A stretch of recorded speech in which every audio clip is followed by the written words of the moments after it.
Getting here. I'm what's his name, and I'm growing my hair out, so it's growing out now. I had them just edged up and I guess tape or whatever you do on the side, so I'm gonna grow it out. I'm getting myself ready for my style or whatever I'm gonna do next. I don't even know what I'm doing next. But y'all, get in here, honey. We're gonna talk about all kinds of things. We're gonna talk about Simone Biles, okay? I know some of y'all, I love the comments. Because some of y'all like, oh my God, I see red flags. I had one woman wrote in, she was like, I've been a therapist for 13 years and these type of men rarely get better. We got all those comments. And then of course we got the standard comments of the people who were triggered because probably they man treat them the same way that man was talking about Simone, talking about like, oh, well, if you ain't got no relationship, you ain't got no room to talk. That's married folks' business. I love how people love to say that. Well, if you ain't no parent, then you can't talk about parenting. Well, somebody who ain't got kids can say that you shitty at raising kids. Or if you ain't married, you ain't qualified to talk about married people. Well, baby, if I got eyes and I got ears and I can see some dysfunctional shit, I'm going to say it, okay? What is it? Only married people can point out dysfunctional shit? Anyway, y'all, some people got triggered over it, but I don't give a fuck. I don't give a damn. I don't give a nothing because the fact of the matter is I called it out like I saw it. And millions of you all responded as such because I think that the big issue here, all jokes aside, the big issue here that we saw with the Simone Biles situation was the fact that even, let's say she did chase him. Let's say that she went after him and she, was blowing up his DMs or whatever, sending a multiple message, going to his Instagram page, liking a bunch of shit. Let's say that she did all of that and more. Let's say she did drive 45 minutes to go see him, which he mentioned, right? There are some details you leave out because of the fact of the matter, it just don't shine well for your partner. You see what I'm saying? Just some shit you just leave out. You leave out of respect for her as a woman. Shit, even with a man coming after me, like for example, my mother always told me, says you only date men who are enamored with you, like men who really are into me, which is why I got my ring light on. I'm sitting here in front of a ring light and the light ain't on. She said, you only date men who are enamored with you. True. If you're not really, really into me, I don't fuck with you. I don't need no mediocre, lukewarm bullshit. I'm not that bitch. I need like enamored. I need you super duper fucking into me. And if that's not your zhuzh, then I'm not the bitch for you. So anyway, with that said, for me, I like a man who puts a little extra energy in. I like the DMs. I like the, hit me up, no stalker shit. But I like all that extra energy. But when I'm describing our love story to people and saying how we met, I'm not saying, oh my God, he went through my page and went 10 years back on my Instagram and liked 40 photos in a row. Can you believe that? Oh my God. And then he was supposed to be working in Seattle and he flew all the way to South Africa to see me just so he could have dinner with me. Isn't that crazy? And I'm not saying that because I don't look good for him. It's something to be said for when you out in public, emphasis in public, what you say about your spouse. We can know the real story, but I'm going to make sure I craft those details in just the way to make sure that my king looks like a fucking king. And let's go to the other point. People saying, mind your business. You shouldn't say shit. Mind your business. They went on a goddamn podcast that gets millions of viewers on it and told all they fucking business, okay? He's sitting up there talking, muckety muck. Bullshit coming out of his mouth, right? She's sitting there smiling. I felt bad for her because she looked uncomfortable. I felt bad for her. I have nothing against this young woman because, honey, we all can identify with her on some level, right? And so she's sitting there just smiling uncomfortably and everything like that. She looks a little tight. Having people talk about your love right in front of you in not the most flattering way.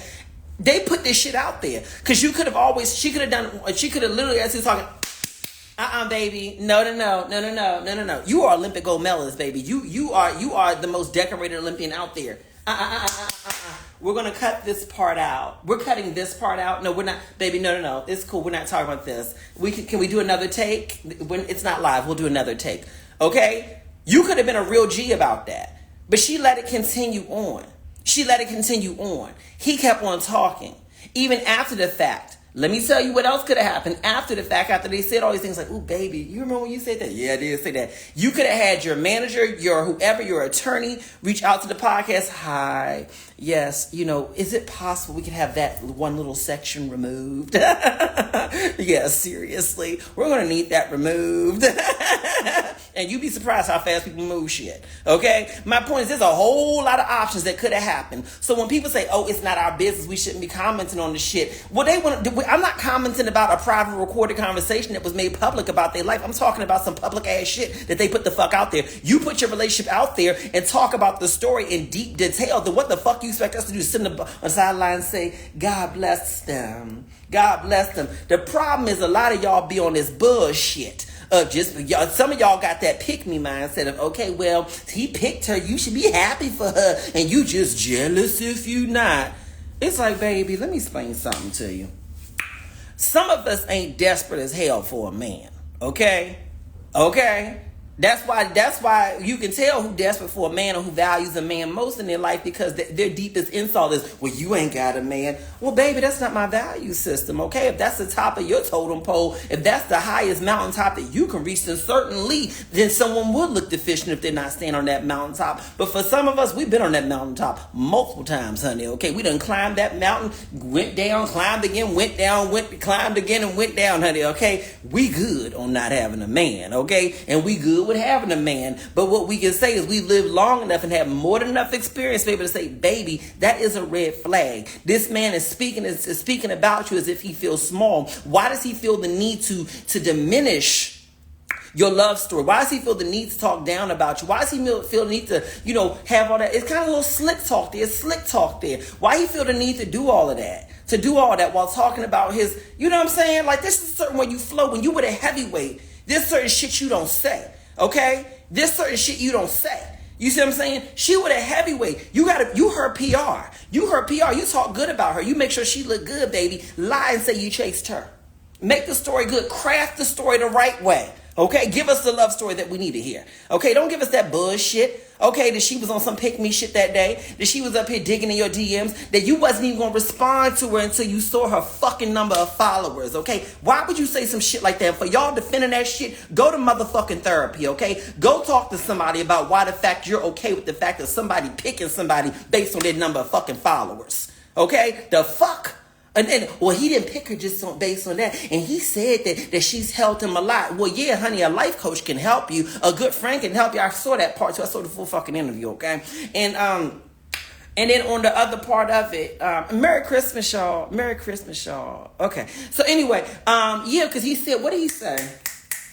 Oh, yeah, he said the whole thing about, he's like, when he was running up and down the field and he was watching his play, she was like, you need to be faster. You're not focused or whatever. Yeah, I get it. She's a fellow athlete. Yeah, she can help you and everything like that. But women and men out here, but let's talk heavily to the women and the feminine gay men out here, okay? We know as well as we know our name that you can help a man become a king, but that don't mean he will invite you to sit beside him on the throne, right?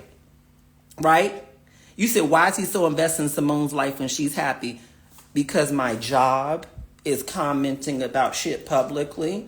That's my job, to inspire people and motivate them and give them lessons from public people's lives that they can apply to their private life. And this is an applicable lesson because there are some men out here and women out here who are in relationships with people who don't fully value them. And the reason why I, as well as thousands of other content creators, felt the need to comment on this was not just because we wanted to comment on a happy couple. I wish it was that simplistic. But if we could dig a little deeper and dive into our intellect here a bit, it's because of the fact that we all, within the silos of our own life, saw something in common with these people, saw something in common amongst this story, which was that some of the things he was saying shine as red flags. If I was the only person out here who felt this way, then by all means, blame me for wanting to talk about someone's story negatively. But when you have millions of people rushing to the videos and agreeing, because when you all as viewers don't agree with something, you let us know you don't agree,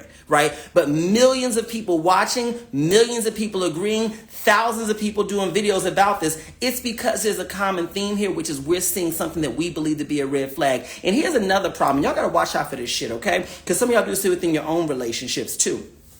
You should not be dating in silence. You should not be dating in what is it?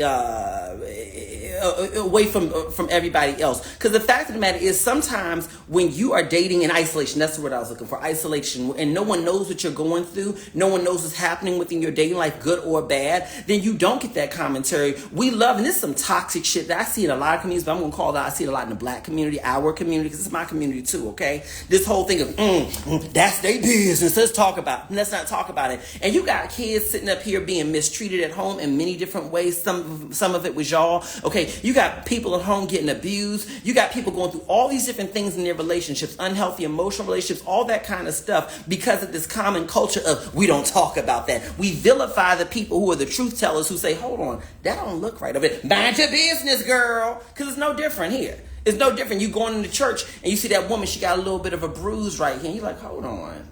Why her eye be? Mind your business. The equivalent of saying don't talk about it is the mind your business. Why?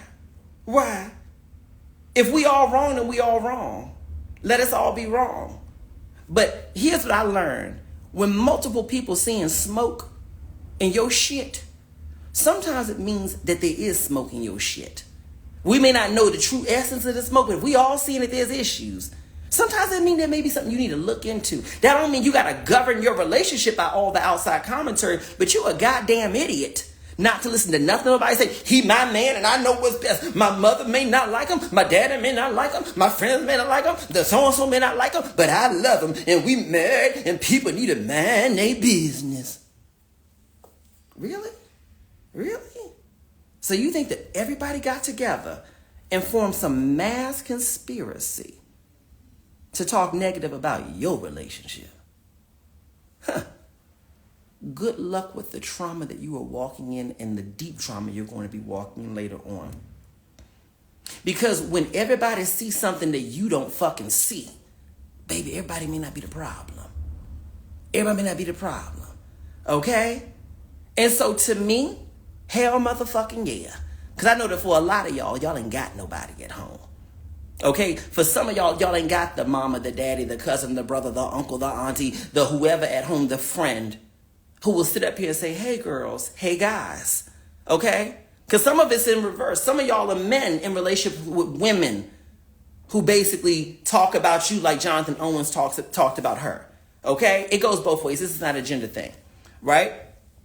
And some of y'all don't have nobody to say, hey baby, I know this is an uncomfortable truth, but you may want to pay attention to how he was just speaking about you.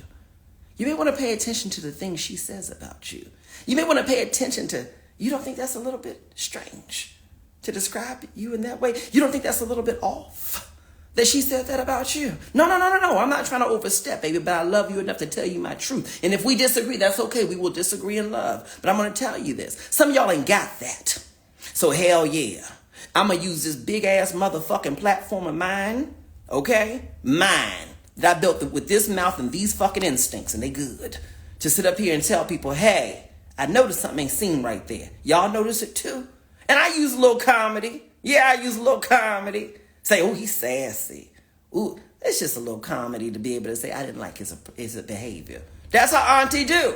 That's how auntie does. She uses a little bit of comedy to get the point across. Some of y'all need a little sugar with your medicine, but it's still medicine nonetheless, honey, okay? I'm not here just to comment on celebrities' lives. I comment on whatever's going to give you a lesson, because the truth of the matter is, rather that girl stay with that man, or that woman stays with that man, let me say it clearly, rather that woman stays with that man for the next 50 years, next 5 months, or next 5 days, right? That's her business. Hopefully she won't share much of it if she can't handle the feedback, but that's her business, all right? But here's what I need y'all to know. I need y'all to know that if you were triggered by what you saw or heard, if it affected you, there's a reason for it. It's because what was said didn't rest well, okay? It didn't rest well, okay? I was having this conversation the other day, because we're going to make it about you all. We're going to make it about you all. Thank you, Carol Holman. She says, you're so gifted. Thank you, baby. I appreciate that, and I walk in my gift with so much appreciation to the God in heaven that gave me this. Because what I realize is every time one of y'all come up to me in a store, a mall, or airport, or wherever, and you say, thank you so much. Thank you. Thank you. I know that it's not just about likes and shares and about comedy. It's about helping people to get lessons that can transform their life. You know, eat the meat and throw out the bones. You take the lessons you want from me, and you throw out the rest. It is what it is.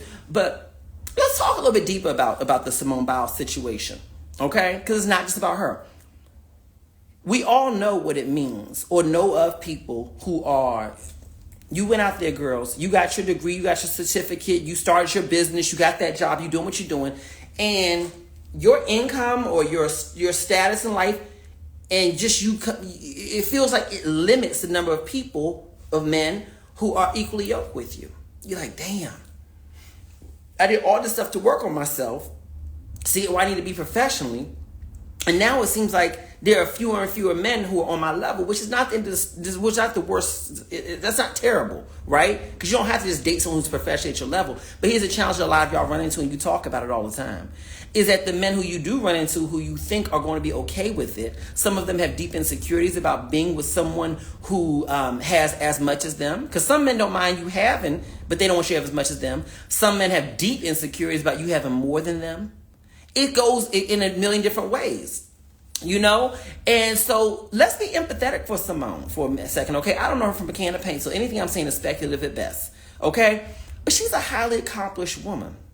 Do you think that a highly accomplished woman who got her name on every magazine you can imagine, name known all around the world and everything like that, do you think it's easy for her to date and find a partner?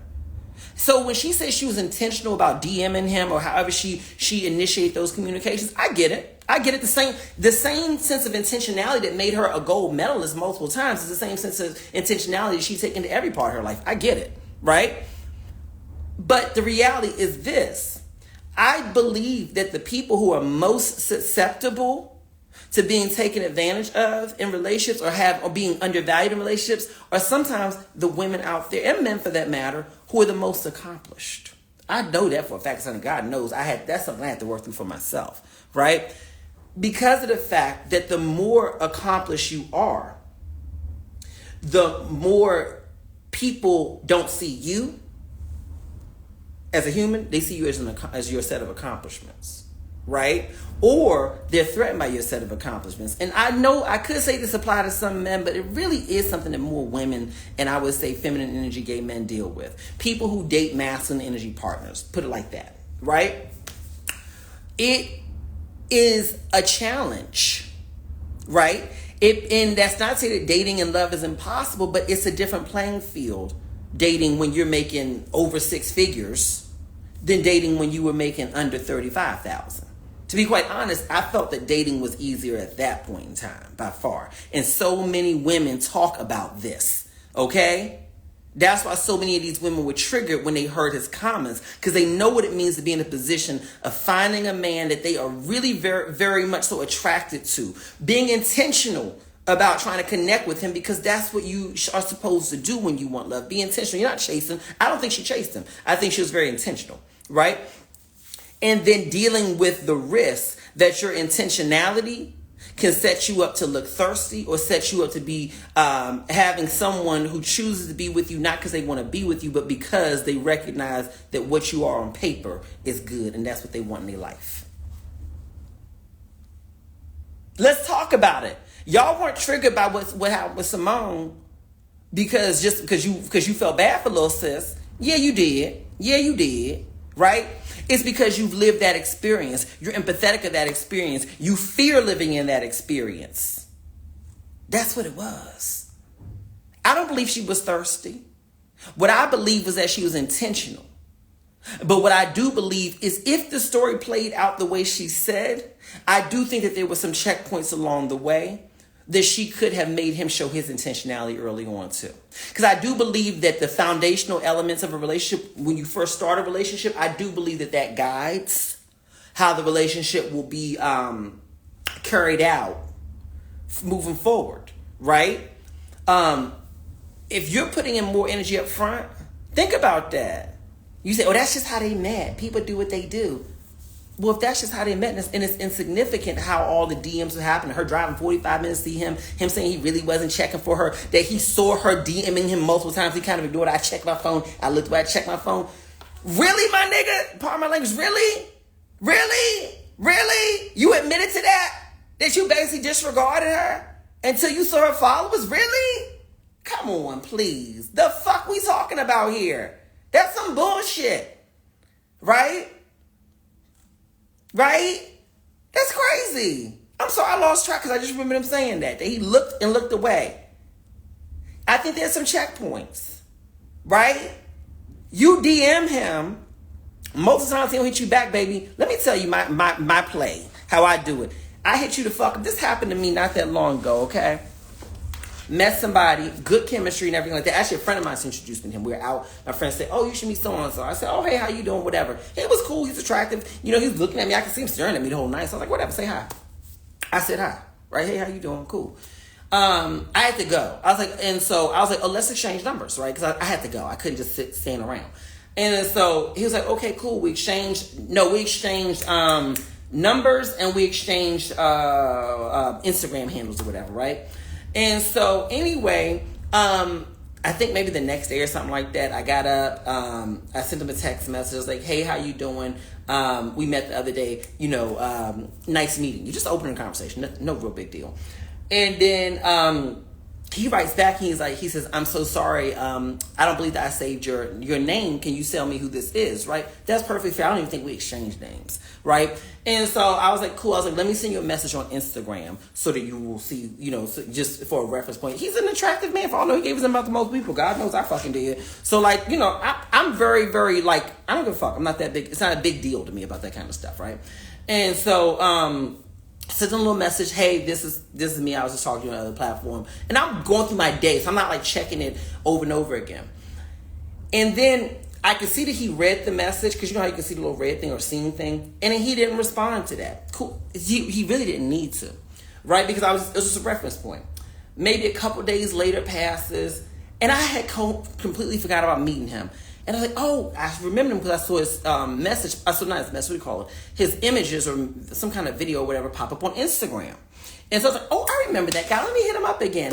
And when I went to hit him up again, it occurred to me, oh shit, he never responded to what I sent him earlier. So I just put a little heart on his last message that he had sent me. Right? Oh, the whole, when he was saying, hey, I didn't recall who this was or whatever. I put a little heart on it. And I was like, hey, hope all is well. Again, no pressure. You busy, I'm busy. I don't pressure no man, okay? I can let you know that I'm here. I can be intentional without, being a bugaboo. So, hey, hope all is well. No big, right? He then writes back in the most sterile way, I saw your prior message. I'll get back to you when I have the opportunity. Let me tell you what a bitch promptly did. A bitch promptly, okay, went ahead to my to his thing, because I followed him when I met him, right, just so I could have a reference point. I quickly went there and I said, let me just unfollow this one. It's cool. Let me just unfollow you, okay, and let me just unsend that last message. Boop boop. Just click unsend. Okay. All right. It is what it is. God bless you. Why? Because there is a balancing act between intentionality and reading the fucking room, baby, okay? And maybe that night when you met me, while you were staring at me or whatever, maybe I was more attracted to you then than I am now. Maybe after we met, and you got to go home and see that the bitch got exponentially more followers in your ass, and you Google my motherfucking ass, and you so, hold on, this is a real motherfucking bitch here, okay? She's a real deal. Maybe that was a little intimidating for you. Maybe you saw an old post you didn't like. I don't motherfucking know. Maybe you got a man, or maybe you got a wife at home, and that night was just supposed to be that night. And you can't do nothing more than, baby, I don't give a fuck. What I know was that within the spaces of us talking, you see what I'm saying? You communicated to me in a way that showed that your interest didn't match what my interest was. And so what do? Oh, boop, boop, unfollow, unsend, namaste. Let me move on to this next phone number in my book here, because a bitch ain't never been lonely. Okay, loneliness ain't my ministry, and for those of y'all who it is, I pray for you in that ministry, but that's not been my ministry. Okay, baby? Like I said, always have multiple options until you have a ring. Okay? And when you got one ring, then you got one man, but until you got one ring, you need to have multiple men, okay? You hear where I'm going with that, okay? You need options. You like the women's, then you need to have multiple women, okay? Because ain't no way to get over a man quicker than some shit happen, you be like, and then you go to that next text message of, hey, beautiful, how you doing? We still good for dinner? Oh, shy, yeah, I'm still good for dinner. How you doing? Bitch, you forget about the man so goddamn fast. Baby, be forgetting about him. Somebody came up to me the other day I swear to God, because I'm in these streets, and I told y'all I had to break up a while ago, okay? I didn't tell y'all when I was in a relationship. I told y'all I was single. I lied through my teeth to y'all, but I was in a relationship. So anyway, so I broke up now. I'm single. So I was out and about doing me and everything like that, popping in and dropping in stuff. I can't dance, so I was doing my own version of it, looking all stiff and shit. That's how I do, okay? But anyway, so I'm in there doing that, and then dude comes by me, looks at me. I've seen him a million times before. He walked by me, look at me. Walks back again. So I'm a forward kind of bitch. So I was like, hey, how you been? Right? Oh, he acted real awkward and shit. Awkward. Now, maybe he was intimidated. Maybe he was nervous. Maybe he just liked to stare at people. I don't know, but I'm too motherfucking old. I'm damn near middle-aged, bitch. I don't do all the staring shit. I'm like, so what's up? How you doing? You good? Okay, what you drinking on? You like that? You want another one? Sometimes I turn into a nigga. You know what I'm saying? I just turn into a man every now and then. I'm like, you want another one? That's very nice. You see what I'm saying? As I'm holding my Louis. You good? Okay. You drinking? You like that drink? That's very nice. You here with anybody? You got a man with you? Got a woman with you? All right. So nobody gonna be intimidated by the fact that I'm about to flirt with you and give you my undivided attention. All right. That's cool. Have a seat. All right. That's nice, playboy. What you doing? That's me sometimes. And sometimes I'm real soft.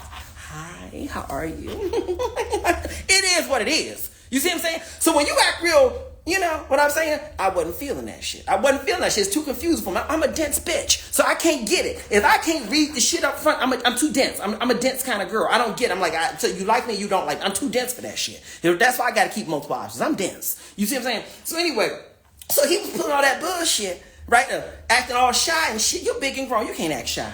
And so anyway, so then somebody else came by me, and I saw him staring at me from across the room. He was dancing like this, like in one of those 80s movies. You know how they be dancing in the 80s movies? Like when they was in the club and Coming to America, and he just staring at me like this.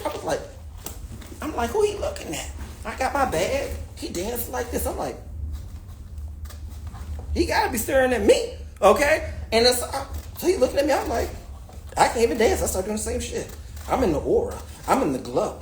I'm towards him too. So he's staring at me, I'm staring at him. I go, this shit is kind of weird, but I like it. I like that weird shit every now and then. I'm that kind of girl, And so I'm like, everything like that. So then I did like this. Because, I'm misintentional. I did like that. And you know what he did? He did the same thing to me. He matched my energy. He put his hand up. He said, I was like, ooh, he wants to meet in the middle. So we doing like this. I swear to God, this happened, okay? We look weird as fuck in the club doing this, but it was fun, okay? And we get to each other. And I said, I told you to come here. He said, I told you to come here too. I said, oh. I said, you been staring at me? He's like, and you're staring at me too. I was like, oh. He's like, you're beautiful. I was like, you're handsome. Oh, honey, it was fabulous. All right, I love that shit. You see what I'm saying? So why the fuck am I going to sit up here and put energy into, I'll call you when I have the opportunity. Or to Mr. I'm too shy. Or to Mr. Please chase me. When you can have an intentional man. See, some of y'all don't see that intentional man or that woman who's standing over there looking at you. They standing over there waiting to pull you in. Literally and figuratively. They're waiting on them. But you don't see them because you focused on that pretty one over there or that whoever over there that's like, chase me. 6'4" talking about chase me. Chase me. That's what I think whenever I see a big old straight man talking about chase me or a big masculine man. Chase me. Ooh. Call me multiple times. Send me multiple text messages to make me feel special. I want to feel special. Sit your feminine ass down, okay? I'm going to that one over there. All right, y'all? So anyway, I got to go because it's Christmas evening, okay? I'm sexy, I'm single, and a bitch about to go out here and be free. Go watch this on YouTube. That's what the replay gonna be.